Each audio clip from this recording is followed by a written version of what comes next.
ധോലാപൂർ ഗ്രാമം ഇപ്പോഴും പഴയ ആചാരങ്ങളും ചിന്തകളുമാണ് കൊണ്ടുപോയിരുന്നത്. ഇപ്പോഴും പഴയ പാരമ്പര്യമാണ് അവർ കൊണ്ടുപോകുന്നത്. അതുതന്നെ ആളുകൾ വിശ്വസിച്ചു. ഈ പാരമ്പര്യത്തിലെ ഒരു പാരമ്പര്യമായിരുന്നു ഘോഷയാത്രയിൽ സ്ത്രീകളില്ല. അവിടുത്തെ സ്ത്രീകളാരും ഘോഷയാത്രയിൽ പോകാൻ പാടില്ല. വെറും പുരുഷന്മാർ മാത്രമേ പോകാൻ പാടുണ്ടായിരുന്നുള്ളൂ. 2 ദിവസത്തിനു ശേഷം ഗ്രാമത്തിലെ തലവൻ രത്തൻ സിംഗിന്റെ ഏകമകൻ അനിലിന്റെ ഘോഷയാത്ര പാലൻപൂർ ഗ്രാമത്തിലായിരുന്നു. അതിനുവേണ്ടി ഗ്രാമത്തിലെ എല്ലാ പുരുഷന്മാരും ഘോഷയാത്രയ്ക്ക് പോകാൻ തയ്യാറാവുകയായിരുന്നു. മാളികയിൽ ഒരുപാട് തിക്കും തിരക്കുമായിരുന്നു. നഗരത്തിൽ താമസിച്ചിരുന്ന അനിലിന്റെ അമ്മായിയുടെ മകൾ ശീതൾ, അവളും ഈ വിഭാഗത്തിന്റെ ഭാഗമാകാൻ ആദ്യമായിട്ടാണ് ധോൽപൂർ ഗ്രാമത്തിൽ വരുന്നത്. അമ്മായി, ഘോഷയാത്രയ്ക്ക് അമ്മായി എന്താ ധരിക്കുന്നത്? ഞാൻ നഗരത്തിൽ നിന്നും എനിക്ക് ഈ ലഹങ്ക വാങ്ങിക്കൊണ്ടുവന്നതാ. നോക്കൂ, ഘോഷയാത്രയ്ക്ക് ഇതെങ്ങനെയുണ്ടാവും? രജനി, നീ ശീതളിനോട് പറഞ്ഞിട്ടില്ലേ? അത് ചേച്ചി ശീതൾ വരുമെന്ന് പറഞ്ഞപ്പോൾ ചേച്ചി പറഞ്ഞു കാണുമെന്നാ കരുതിയത്. അതുകൊണ്ടാ ഫോണിൽ പറയാത്തത്. എന്താ അമ്മേ പറയാത്തത്? അമ്മായി ഇതെന്താ പറയുന്നത്? അത് ശീതൾ. പെട്ടെന്ന് പുരുഷന്മാർ വന്നു. അനിലിന്റെ അമ്മേ, ഘോഷയാത്രയ്ക്ക് വേണ്ട 2 വസ്ത്രം എന്റെ ബാഗിലിട്ടോ. ചിലപ്പോൾ ഘോഷയാത്ര അങ്ങ് എത്താൻ 2 ദിവസമായേക്കും. ചിലവർ പറഞ്ഞിട്ടുണ്ട് ഇടയ്ക്ക് കാടുണ്ടെന്ന്. നമ്മൾ ഘോഷയാത്ര ശ്രദ്ധിച്ചു പോയേ പറ്റൂ. വളരെ സാവധാനം. അത് പിന്നെ അങ്ങനെ തന്നെ പോകണമല്ലോ. നമ്മുടെ കൂടെ ഘോഷയാത്രയിൽ സ്ത്രീകളൊന്നുമില്ലല്ലോ. നമ്മൾ പുരുഷന്മാർ മാത്രമല്ലേ ഉള്ളൂ. അതുകൊണ്ട് പേടിക്കണ്ട. സ്ത്രീകൾ കൂടെ ഉണ്ടായിരുന്നെങ്കിൽ പേടിക്കേണ്ട ആവശ്യം വന്നേനെ. സ്ത്രീകൾ ഘോഷയാത്രയ്ക്ക് വരുന്നില്ലല്ലോ. അമ്മാവ, ഘോഷയാത്രയ്ക്ക് നിങ്ങളാണ് പോകുന്നതെങ്കിൽ ഞങ്ങൾ എന്തു ചെയ്യും? ഇവിടെ ഇരുന്ന് നിങ്ങൾക്ക് ഡാൻസ് കളിക്കാം. പിന്നെ കല്യാണത്തിന് ശേഷം അടിച്ചു പൊളിക്കാം. ഞാൻ ആദ്യമായിട്ടാ കേൾക്കുന്നത് പെണ്ണുങ്ങൾ ഘോഷയാത്രയ്ക്ക് പോകരുതെന്ന്. അതെന്താ? കാരണം പാരമ്പര്യമായി നമ്മൾ ഇങ്ങനെയാണ് ആചരിക്കുന്നത്. വീട്ടിലെ സ്ത്രീകൾ ഘോഷയാത്രയ്ക്ക് പോകില്ല. ഇത് തെറ്റല്ലേ അമ്മാവ? അനിൽ ചേട്ടന്റെ കല്യാണ ഘോഷയാത്രയ്ക്ക് ഞാൻ വരരുതെന്നോ? പിന്നെന്തിനാണ് ഞാനിവിടെ വന്നത്? എനിക്കിനിയും ചേട്ടന്റെ കല്യാണത്തിന് വരാൻ അവസരം കിട്ടില്ല. അനിൽ ചേട്ടാ, ചേട്ടന് ആഗ്രഹമല്ലേ ഞാൻ ഘോഷയാത്രയ്ക്ക് വരണമെന്ന്? ഞാനൊന്നും പറയുന്നില്ല ശീതൾ. ഞാൻ പണ്ട് മുതലേ കേട്ടിട്ടുള്ള കാര്യമാ. ഘോഷയാത്രയ്ക്ക് വീട്ടിലെ സ്ത്രീകളാരും പോകില്ല എന്ന്. പുരുഷന്മാർ പോകും, കല്യാണം കഴിഞ്ഞ് തിരിച്ചു വരും. ഞാനെന്ത് പറയാനാ? ഇത് പഴയ ആചാരമല്ലേ. പാരമ്പര്യമായി നടത്തുന്നത് ഞാനെന്തിനു നിർത്തണം? നിർത്തുകയൊന്നും വേണ്ട. വീട്ടിലെ സ്ത്രീകൾ വീട്ടിലിരുന്നാൽ മതി. കല്യാണ ആവശ്യങ്ങൾക്ക് പുരുഷന്മാർ പോകും. സ്ത്രീകൾ വീട്ടിലെ 4 ചുമരിനുള്ളിൽ ഇരുന്നാലാണ് നല്ലത്. വീട്ടിലിരിക്കേണ്ടവർ വീട്ടിൽ തന്നെ ഇരിക്കണം. നിങ്ങൾ സ്ത്രീകൾ ഘോഷയാത്രയ്ക്ക് പോകാൻ ഞങ്ങളെ തയ്യാറാക്ക്. ഞങ്ങൾ വെളിയിലത്തെ പണികൾ നോക്കട്ടെ. പുരുഷന്മാർ പറഞ്ഞു കഴിഞ്ഞ് അവരെല്ലാം പോയി. ശീതളിനിപ്പോഴും ഈ പരമ്പരാഗത ചടങ്ങിനെ അംഗീകരിക്കാൻ പറ്റിയില്ല. അവൾ അമ്മായിയുടെ കൂടെ ഇരുന്ന് ആ ചടങ്ങിലുണ്ടായിരുന്ന എല്ലാ സ്ത്രീകളുടെയും മുഖത്തു നോക്കി. അവരെ കണ്ടാൽ തോന്നും അവരെയെല്ലാം നിർബന്ധിച്ച് അവിടെ ഇരുത്തിയിരിക്കുന്നത് പോലെ. ആ വീട്ടിലെ സ്ത്രീകൾക്ക് ഘോഷയാത്രയ്ക്ക് പോകണമെന്ന് ശീതളിനറിയാം. ആർക്കാണ് ആഗ്രഹമില്ലാത്തത് മകന്റെ ഘോഷയാത്രയ്ക്ക് പോകാൻ, സന്തോഷത്തോടെ ഡാൻസ് കളിക്കാൻ, ഒച്ചയുണ്ടാക്കാൻ? എന്നാൽ ധോൽപൂർ ഗ്രാമത്തിലെ സ്ത്രീകൾ വീട്ടിൽ തന്നെയാണ്. അവരുടെ ആഗ്രഹം മനസ്സിൽ തന്നെയാണ്. ശീതളിനപ്പോൾ മനസ്സിൽ തോന്നി ഈ പരമ്പരാഗത ആചാരം മാറ്റണമെന്ന്. അതുകൊണ്ട് ഘോഷയാത്രയിൽ അവൾ അമ്മായിയെ പറഞ്ഞു മനസ്സിലാക്കി ധൈര്യം കൊടുത്തു. അമ്മായി, നമുക്ക് നല്ലൊരവസരം കിട്ടിയിരിക്കുക. നമുക്ക് ഈ പരമ്പരാഗത നിയമം മാറ്റണം. അതുകൊണ്ട് ഘോഷയാത്രയ്ക്ക് നമുക്കും പോണം. നമുക്ക് ഘോഷയാത്രയുടെ പുറകിൽ പോയി എപ്പോൾ പെൺകുട്ടിയുടെ വീട്ടിലെത്തുന്നോ അവിടെ ചെന്ന് ഒന്നും മിണ്ടാതെ നിൽക്കാം. അങ്ങനെ കൂടുതൽ എന്തു വരാനാ? എന്ത് സംഭവിച്ചാലും നോക്കാം. വേണ്ട ശീതൾ, ഇത് തെറ്റാണ്. എനിക്ക് പേടിയാകുന്നു. നമുക്കിതിലൊന്നും പോകണ്ട. എന്താ, നിങ്ങൾക്ക് ആഗ്രഹമില്ലേ ഒരേ ഒരു മകന്റെ ഘോഷയാത്രയ്ക്ക് പോകാൻ? പോയാൽ അനിൽ ചേട്ടൻ നിങ്ങളെ കണ്ട് ഒരുപാട് സന്തോഷിക്കും. ചിലപ്പോൾ ചേട്ടന്റെ മനസ്സിലും കാണും, വെളിയിൽ പറയാത്തതായിരിക്കും. നമ്മൾ ഇന്ന് ഈ പാരമ്പര്യം തകർത്തു കഴിഞ്ഞാൽ ഗ്രാമത്തിലെ എല്ലാ സ്ത്രീകളുടെ മക്കളുടെ ഘോഷയാത്രയ്ക്ക് പോകാൻ അനുമതി കിട്ടും. അവരുടെ മുഖത്തെല്ലാം സന്തോഷം വരും. അമ്മേ, അമ്മായി, എനിക്ക് കാർ ഓടിക്കാൻ അറിയാം. ഞാൻ നിങ്ങളെല്ലാം കൊണ്ടുപോകാം. നമ്മൾ തയ്യാറാണല്ലോ. കാറിൽ കയറി ഇരുന്നാൽ മാത്രം മതി. ചേച്ചി, പോകാം. ശീതൾ പറഞ്ഞത് ശരിയാ. ഞാൻ നിന്റെ കൂടെ വരാം. എന്തെല്ലാം പ്രത്യാഘാതം വരുമെന്ന് എനിക്കറിയില്ല. ഇനി എന്റെ മകന്റെ ഘോഷയാത്രയ്ക്ക് പോയേ പറ്റൂ. ഞാൻ പോവുക എന്റെ മകന്റെ ഘോഷയാത്രയ്ക്ക്. ശീതൾ നോക്കിയപ്പോൾ എല്ലാവരുടെയും മുഖത്ത് പുഞ്ചിരിയുണ്ട്.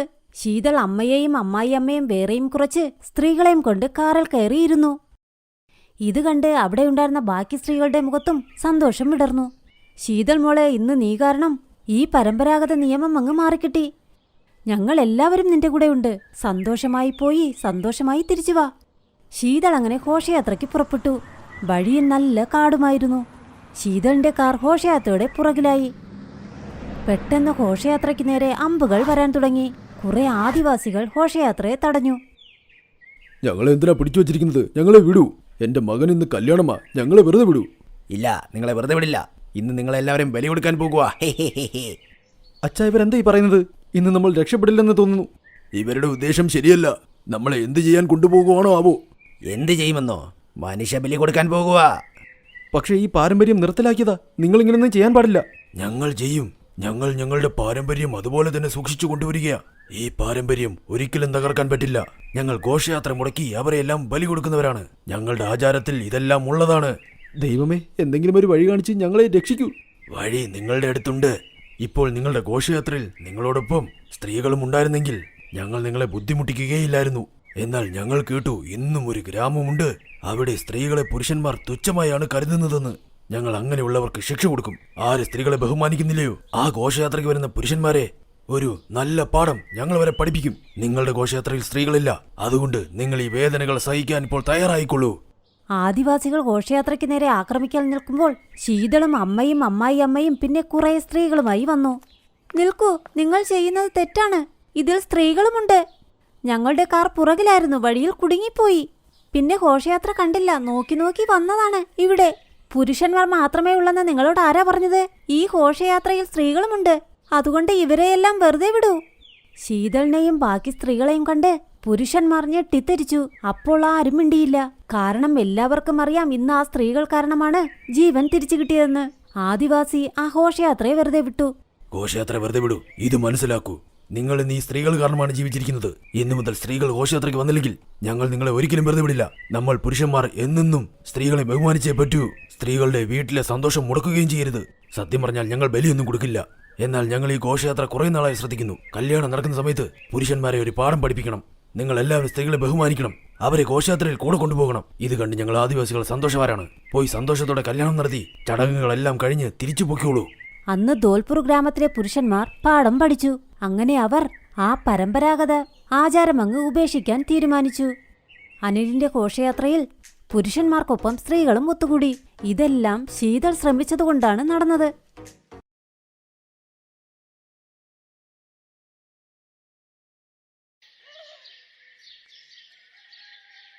ലക്നൌവിൽ ഒരു സുമൻ ദേവി എന്ന് പറയുന്ന വൃദ്ധ സ്ത്രീ ഉണ്ടായിരുന്നു. അവരുടെ മകൻ രോഹിത്തും മരുമകൾ നേഹയും അവരുടെ കൂടെ താമസിച്ചത്. സുമൻ ദേവിക്ക് സർക്കാർ ജോലിയുള്ളത് കൊണ്ട് തന്നെ വീട്ടിലെ എല്ലാ കാര്യങ്ങളും അവര് തന്നെയാണ് നോക്കിയിരുന്നത്. രോഹിത്തും നേഹയുടെ സ്വഭാവം വളരെ മോശമായിരുന്നു. രണ്ടുപേരും ഭയങ്കര ധാരാളിയായിരുന്നു.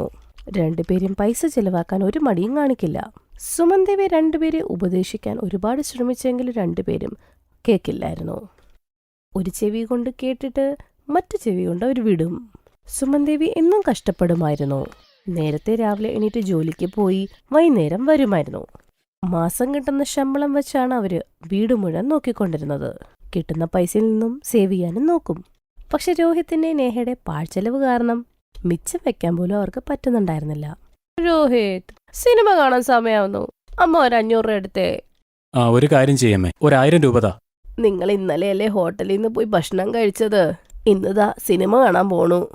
എന്നും ഇതുപോലത്തെ പാഴ്ചെലവ് നിർത്തും. നിങ്ങൾ കുറച്ച് പൈസ സേവ് ചെയ്യുക. ആവശ്യം വരും നിങ്ങൾക്ക്. പൈസ നമുക്ക് ആവശ്യമുണ്ട്, അത് സേവ് ചെയ്യണം. രോഹിത് മോനെ, നിന്റെ ജോലി പോയതിനു ശേഷം നീ വേറൊരു ജോലി പോലും നോക്കിയിട്ടില്ല. നിനക്കറിയാലോ, എൻ്റെ ജോലി കൊണ്ടായി വീട് കഴിയുന്നത്. എനിക്കെന്തേലും സംഭവിച്ചാൽ നിങ്ങളുടെ കാര്യം എന്താവോ എന്തോ. നമുക്കാണെ സ്വന്തം വീട് പോലും ഇല്ല. എൻ്റെ ഈ സർക്കാർ ജോലി പോയാൽ ഈ സർക്കാർ ക്വാർട്ടേഴ്സ് പോലും കയ്യിൽ പോവും. പിന്നെ നമ്മൾ എവിടെ പോവും? അമ്മ, അതപ്പം നോക്കാം നമുക്ക്. ഇപ്പൊ അമ്മയ്ക്ക് ജോലി ഉണ്ടല്ലോ, അപ്പൊ നമുക്ക് എൻജോയ് ചെയ്തൂടെ? ഞങ്ങളിപ്പൊ എൻജോയ് ചെയ്യണം നിങ്ങൾക്ക് ഇഷ്ടമില്ലാത്ത പോലെയാ. ഞങ്ങൾ പുറത്ത് കറങ്ങുന്നത് അമ്മയ്ക്ക് ഇഷ്ടമല്ലേ? എന്തിനാ അമ്മേ ഞങ്ങൾ എങ്ങോട്ടെങ്കിലും പോകുമ്പോൾ ഞങ്ങളുടെ മൂഡ് കളയുന്നത്? എനിക്ക് സിനിമ കാണാൻ പോകണം. അതിന് ഞാൻ അമ്മയോട് എൻ്റെ പൈസയല്ലേ ചോദിച്ചത്.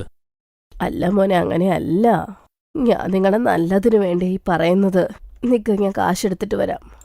സുമൻ ദേവി നേരെ റൂമിലോട്ട് പോയി മാറ്റിവച്ചിരുന്ന പൈസയിൽ നിന്നും 1000 രൂപ രോഹിത്തിന് കൊടുക്കും. രോഹിത്തും നേഹയും കറങ്ങാൻ പുറത്തേക്ക് പോവും. സുമൻ ദേവി പറയുന്ന ഒരു കാര്യം രോഹിത്തിനും നേഹയ്ക്കും മനസ്സിലാവുന്നില്ലായിരുന്നു. രണ്ടുപേരും ഡെയിലി കറങ്ങാൻ പോകും, വെറുതെ പൈസ കളയുമായിരുന്നു. സുമൻ ദേവി രോഹിത്തിനോട് ജോലി എന്തെങ്കിലും ചെയ്യണമെന്ന് വാശി പിടിച്ചു പറഞ്ഞു. രോഹിത് ജോലിയുടെ ഇന്റർവ്യൂവിന് പോകുമ്പോഴൊക്കെയും നേഹനെയും കൂടെ കൂട്ടുമായിരുന്നു. നേഹ കൂടെ ഉണ്ടെങ്കിൽ രോഹിത് പെട്ടെന്ന് ഇന്റർവ്യൂ തീർക്കാൻ എന്തെങ്കിലുമൊക്കെ പറഞ്ഞിട്ട് പോകും. അത് കഴിഞ്ഞ് രണ്ടുപേരും കറങ്ങാനങ്ങ് പോകും. ഇന്റർവ്യൂ വെറും ഒരു അടവായിരുന്നു. അതും പറഞ്ഞ് രണ്ടുപേരും കറങ്ങാനങ്ങ് പോകും. ഇന്റർവ്യൂ അറ്റൻഡ് ചെയ്യാനായി സുമൻ ദേവി പാവം പൈസയും രോഹിത്തിന് കൊടുക്കുമായിരുന്നു. സുമൻ ദേവിക്കറിയില്ലല്ലോ രോഹിത് പെട്ടെന്നാണ് ഇന്റർവ്യൂ തീർത്തിട്ട് പോണെന്ന്. സുമൻ ദേവി എപ്പോഴും കരുതുന്ന രോഹിത് ഇന്റർവ്യൂവിന് ഫെയിലാകുമെന്ന്, ഇന്റർവ്യൂ നന്നായി പോയില്ല എന്ന്. സത്യവാസ്ത ഒരിക്കലും സുമൻ ദേവിക്ക് മനസ്സിലായിട്ടില്ലായിരുന്നു. ഒരു ദിവസം സുമൻ ദേവി ജോലി കഴിഞ്ഞ് തിരിച്ചു വരുന്ന വഴിക്ക് മകനും മരുമകളെയും ചാട്ട് കഴിക്കുന്നതായിട്ട് കാണുകയും ചെയ്യും. അവൾ ഞെട്ടിപ്പോയി. ഇന്ന് രോഹിത്തിന്റെ ഇന്റർവ്യൂ അല്ലായിരുന്നോ? ഞാൻ ജോലിക്ക് പോകുന്ന സമയത്ത് അവന് ഇന്റർവ്യൂ അറ്റൻഡ് ചെയ്യാൻ ബസ് കൂലി ഞാൻ കൊടുത്തതാ. ഈ സമയത്ത് രോഹിത് ഇന്റർവ്യൂ ചെയ്യണ സ്ഥലത്ത് ഓഫീസിലുണ്ടാവേണ്ടതാ. ഇവർ രണ്ടുപേരും ഇവിടെ ചാട്ട് നിന്നോണ്ടിരിക്കുക. സുമൻ ദേവി രോഹിത്തിന്റെയും നെഹയുടെ അടുത്ത് പോകും. അല്ല അമ്മേ, അമ്മ എന്താ ഇവിടെ? അതെ, ഇന്ന് നേരത്തെ വിട്ടു. അപ്പൊ നീ ഇന്ന് ഇന്റർവ്യൂവിന് പോകേണ്ടതല്ലായിരുന്നു, പിന്നെന്താ ഇവിടെ?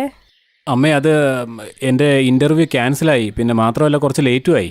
അപ്പോൾ സ്നേഹയ്ക്ക് ഇഷ്ടമുള്ള ഈ ഭക്ഷണം കഴിക്കാൻ വേണ്ടി ഞങ്ങളിവിടെ നിന്നതാ. മതി, ഇനി നമുക്ക് ഒരുമിച്ച് വീട്ടിലേക്ക് പോവാം. കുറച്ച് പാക്കും കൂടെ ചെയ്തേക്കാം. വീട്ടിൽ ചെന്ന് ഇനി റൊട്ടി ഉണ്ടാക്കണ്ടല്ലോ. സുമൻ ദേവിക്ക് മനസ്സിലായി രണ്ടുപേർക്കും ഒരു വിവരവും ഇല്ലാന്ന്.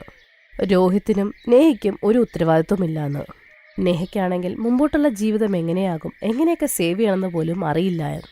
രോഹിത്തും നെഹയും കരുതിയത് അമ്മയ്ക്ക് സർക്കാർ ജോലിയല്ലേ, പൈസ വന്നുകൊണ്ടിരിക്കുമെന്ന്. ഒരു ദിവസം സുമൻ ദേവിക്ക് വയ്യാണ്ടായി കിടപ്പിലായിപ്പോയി. പിന്നീട് ജോലിക്ക് പോകാൻ പറ്റിയില്ല. ശമ്പളം വരാൻ നിന്നു. വീട്ടിലെ ചെലവും മുടങ്ങിപ്പോയി. സുമൻ ദേവിയുടെ ജോലിയും പോയി. അവർക്ക് സർക്കാർ ക്വാർട്ടറും വിടേണ്ടി വന്നു. ആകെ കിട്ടുന്നത് പെൻഷനായിരുന്നു. അതും വെച്ച് വീട്ടു ചെലവ് നോക്കാൻ വളരെ ബുദ്ധിമുട്ടിയിരുന്നു. പെട്ടെന്ന് തന്നെ നേഹയും പ്രഗ്നന്റായി. എല്ലാം കൂടി ഒരുമിച്ചായി. ഉത്തരവാദിത്തം കൂടിയപ്പോഴാണ് നേഹയ്ക്കും രോഹിത്തിനും കാര്യം പിടികിട്ടിയത്. അപ്പോഴാണ് കുറച്ചു കാര്യങ്ങൾ പറയാൻ ബാക്കിയുണ്ടായിരുന്നു. അമ്മ പറഞ്ഞത് ശരിയാ. ശ്രദ്ധയോടെ ചെലവഴിക്കാനും പണം സൂക്ഷിക്കാൻ പറഞ്ഞൊക്കെ ശരിയാ. പക്ഷെ ഞാനും നേഹയും അമ്മയുടെ വാക്കുകൾ ചെവിക്കൊണ്ടില്ല. ഇപ്പോൾ എല്ലാ പ്രശ്നങ്ങളും ഒരുമിച്ച് വന്നിരിക്കുക. നേഹ പ്രഗ്നന്റായി. എൻ്റെ ജോലി ശരിയായില്ല. ഇനി എന്തു ചെയ്യാമ്മേ?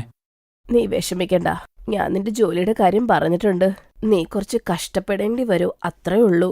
നീ കറക്റ്റ് സമയത്ത് പോകണം, കറക്റ്റ് സമയത്ത് എല്ലാം ചെയ്യണം, അത്രേ ഉള്ളെങ്കിൽ നിന്നോട് പറയാൻ. സർക്കാർ ജോലി വളരെ കഷ്ടപ്പെട്ടാണ് കിട്ടുന്നത്. ഞാൻ നന്നായി കഷ്ടപ്പെട്ടോളാം അമ്മേ. ഞാൻ ഒരു അശ്രദ്ധയും വരുത്തില്ല. ഞാൻ വാക്ക് തരുന്നത് ഞാൻ കഷ്ടപ്പെട്ടോളാം. സുമൻ ദേവി കുറെ നാളായിട്ട് സർക്കാർ ജോലി ചെയ്തു വരുമായിരുന്നു. അതുകൊണ്ട് തന്നെ സുമൻ ദേവി കാര്യം പറഞ്ഞ് മകന് ജോലി മേടിച്ചു കൊടുത്തു. രോഹിത് വളരെ കഷ്ടപ്പെട്ട് ജോലി ചെയ്യാൻ തുടങ്ങി. രോഹിത് പാഴ്ചെലവൊക്കെ നിർത്തുകയും ചെയ്തു. നേഹയ്ക്കും നല്ല ഉത്തരവാദിത്തം വന്നു. നേഹയ്ക്കും കാര്യങ്ങൾ മനസ്സിലായി. വരുംകാലത്ത് ഇനി സേവിങ്സ് ഇല്ലാതെ കാര്യം നടക്കില്ലെന്ന് മനസ്സിലായി. രോഹിത് ജോലിക്ക് പോകാൻ തുടങ്ങിയപ്പോൾ സുമൻ ദേവി നേഹനെ നോക്കാനും വീട്ടിലെ കാര്യങ്ങളൊക്കെ ആയിട്ട് അങ്ങ് ഒതുങ്ങി. സുമൻ ദേവിക്ക് വളരെ അഭിമാനമായി, സ്വന്തം മകനും മരുമോളും നല്ല രീതിയിലായപ്പോ. Thanks for watching.